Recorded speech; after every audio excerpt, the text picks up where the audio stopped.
Hello friends, কেমন আছো তোমরা সকলে? আর আমার নতুন একটি মিনি ব্লগে তোমাদের সবাইকে স্বাগত। আর কি ভাবছো আমি কি ভাবছিলাম, আসলে আজকে রাত্রিবেলা কি রান্না করব সেটাই ভাবতে বসেছিলাম।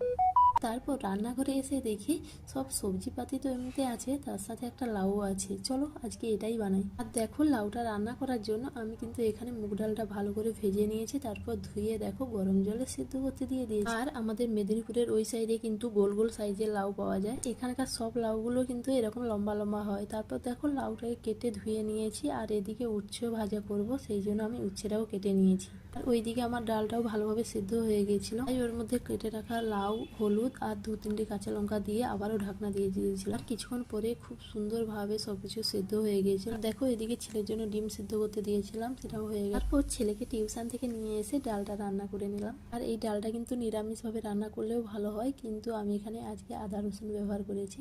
তারপর এখানে মশলা থেকে তেল ছেড়ে দেওয়ার পর আমি কিন্তু ডালটা দিয়ে খুব ভালোভাবে ফুটিয়ে নামিয়ে নিয়েছি। এরপর উচ্ছেটাকে ভাজতে দিয়ে আমি রান্নার বাসনগুলো ধুয়ে নিয়েছি।